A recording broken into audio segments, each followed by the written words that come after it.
Is it really too much to ask to have our medical professionals, presidents of boards of directors, to just get their story straight? All of this could be avoided if you just tell us the truth.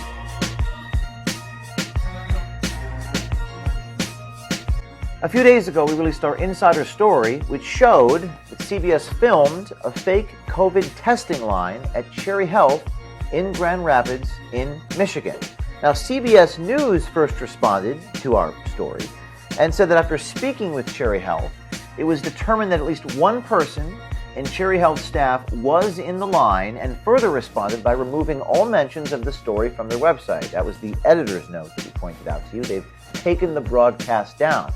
Cherry Health first responded that they didn't fake the line or the whole thing was not a thing. They denied that it actually happened.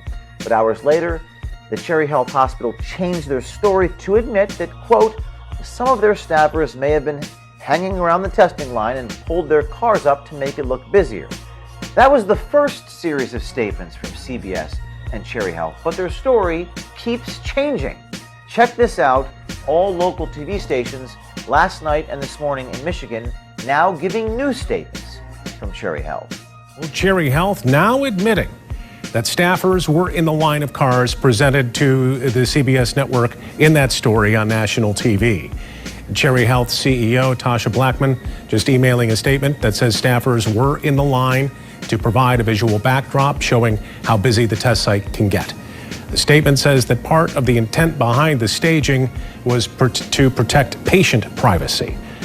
The individual responsible for the staging has accepted responsibility and expressed remorse. The statement calls the incident a good faith mistake. Yeah, a conservative group claims that CBS and Cherry Health made the line to the temporary testing location look busier than it actually was. In a statement earlier this week, CBS denied the claims, but now the president and CEO of Cherry Health says after an internal investigation, they have learned a few staff members were encouraged to pull their cars up in the testing line to show how busy the site can get. In part of that statement, Cherry Health president and CEO Tasha Blackman said this was done with the intention of protecting patient privacy, since many of the patients scheduled for a COVID-19 test on that day declined to be filmed for HIPAA reasons. So the CEO is now admitting she formed the line to show how busy it was, a visual backdrop, as she said, saying it was a, quote, good faith mistake, and that people were in fact encouraged by an individual that she'll hold responsible. All of this contradicts completely what she said initially. They just keep changing their statements. They're losing credibility by the minute. But she also says that this was done to, quote, protect patient privacy? How does that work? How are you protecting patient privacy? You're actually hurting patients because there were real patients in the line that needed to be treated. How do you protect patient privacy here? But then this morning, the president of the board of directors got involved in this thing at the hospital. Let's see what he has to say. Now the board of directors is getting involved, planning a special meeting to address this public relations mess. Board president Scott Alfrey on the record, quote, I have every confidence that whatever the right thing to do is, to the extent corrective action is necessary, will be done at any cost and any expense.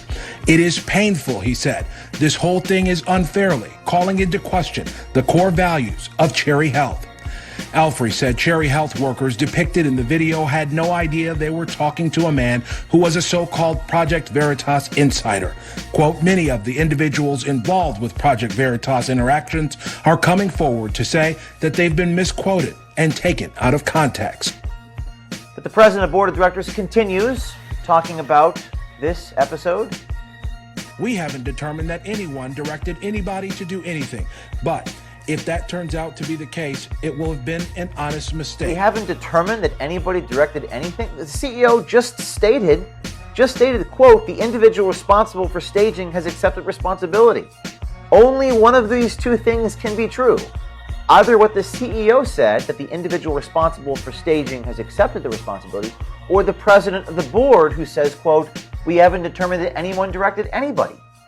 This is a total contradiction. 2.2 billion, but it actually goes up to 6.2 potentially trillion dollars. Okay, so you see he made the mistake of billion to trillion there. Now this is whitehouse.gov. This is the actual transcription of everything that we're going to hear Trump say. I'm not going to play this entire thing, but I'm going to show you this mistake. But it actually goes up to 6.2 potentially billion trillion dollars. So that's everything that he says, and I want to show you this right here real quick. But I want to thank Republicans and Democrats. This is what Trump says in this video right here, dated March 27th, which corresponds with this at whitehouse.gov, remarks by President Trump at the signing of H.R. 748. Remember that. That's going to be very important here in a second. Signed when? March 27th. That corresponds with this date of this upload by the Associated Press, March 27th.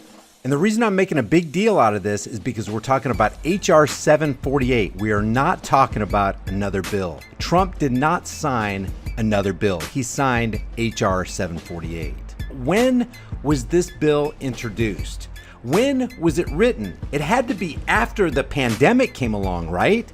Because this is a natural response to what happens after the fact, right? Watch this.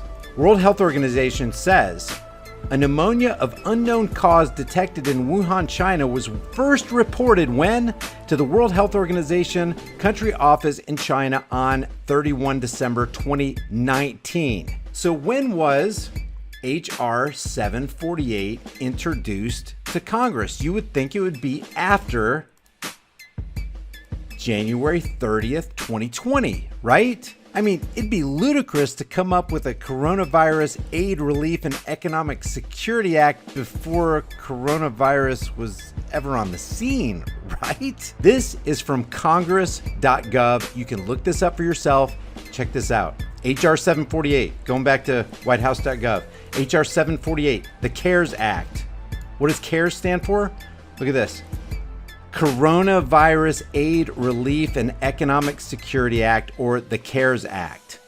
H.R. 748, he signs H.R. 748. He signs it on March 27th, 2020. When was it introduced? Oh, check this out. Introduced 1/24/2019. A full year, a year and 2 months before he sits down at this desk and signs it during a plandemic. Why do we call it a plandemic? Because look, they already had this in the works, guys, on 1/24/2019. Let me show you something else. If you click a link right here on congress.gov, it takes you to this page right here so you can see the movement through Congress all the way to the very end where it becomes a law. When was it introduced? 1/24/2019, introduced into the House, and you can track its movement. On the 24th, 2019, 5/21/2019, 7/17/2019. This is into July. And then the cutoff at 7/22/2019, read the second time. Oh, now we're into the plandemic phase. They introduced the CARES Act, the Coronavirus Aid, Relief, and Economic Security Act, before coronavirus was even spoken of, before most Americans even ever heard of Wuhan, China. The World Health Organization recommended forcibly removing family members from their homes and putting them in quarantine. Now we need to go and look in families to find those people who may be sick and remove them and isolate them in a safe and dignified manner. Queen Elizabeth seemed to be echoing this idea to the UK. It reminds me of the very first broadcast I made in 1940, helped by my sister. We as children spoke from here at Windsor to children who had been evacuated from their homes and sent away for their own safety. Today, once again, many will feel a painful sense of separation from their loved ones. But now as then, we know deep down that it is the right thing to do. Bill Gates has been pushing the idea of tracking people with digital tattoos, and Microsoft was recently granted patent number 060606 for a cryptocurrency surveillance system connected to the human body. Now enter H.R. 6666 to authorize the Secretary of Health and Human Services to award grants to eligible entities to conduct diagnostic testing for COVID-19 and related activities such as contact tracing through mobile health units and, as necessary, at individuals' residences and for other purposes. On May 1st of 2020, Illinois Congressman Bobby Rush introduced H.R. 6666. This act is essentially setting up a nationwide contact tracing and quarantine program run by Big Pharma. Section 2, COVID-19 testing and contact tracing using mobile health units, will allow Bill Gates loyalist Alex Azar and the CDC to fund eligible entities to conduct tests, trace and monitor the contacts of infected individuals, and to support the quarantine of these contacts via mobile health units. Who are the eligible entities qualified to receive this funding? Health centers, nonprofit organizations, high schools, and anyone else that Alex Azar deems eligible. The amount of taxpayer dollars being asked for to trace the public and force quarantines is $100 billion for 2020 alone, and whatever may be necessary as long as the emergency period continues. I'll call them licensing departments, whether it's zoning, buildings, housing will be impacted by it, planning certainly, and you pick the people to run those agencies and the deputies that are pledging allegiance to the New World Order and good governance. And then I think we have the Inspector General do some spot audits to make sure that there is real compliance. Pick the people to run those agencies and the deputies that are pledging allegiance to the New World Order and good governments, and then conduct spot audits to make sure there's real compliance. Former President Bill Clinton recently spoke with governors from New York and California about the need for a national contact tracing corps. We need tracing agents in the hundreds and hundreds of people, right? You take the test and then you trace back all the contacts. It's never been done on this scale before. This is an army of tracers. They're basically investigators. We will do that the best we can with this 7-state consortium. But it could have been done from the federal government on a much tighter, more efficient basis. You know, I agree with you on this. This contact tracing is very important, and it could enable our entire country for the first time to have a real public health system, a real public health corps. And I've thought about it in a lot of different ways. Could we make this a part of AmeriCorps and encourage people to come and do this work and earn some credits to go to college, for example? Is there some other way we could do it? But I know that my friend, whom you know well, Paul Farmer, is heading up a program for Massachusetts now to try to get a state contact tracing corps. Do you think maybe you could get the governors to ask the Congress to fund that as a part of all this money they're giving you? Or maybe it's legal now to spend some of the money, but we need a national corps of healthy people who are properly trained to go out and do this contact tracing. We need the bodies. State health agencies are already hiring contact tracers nationwide.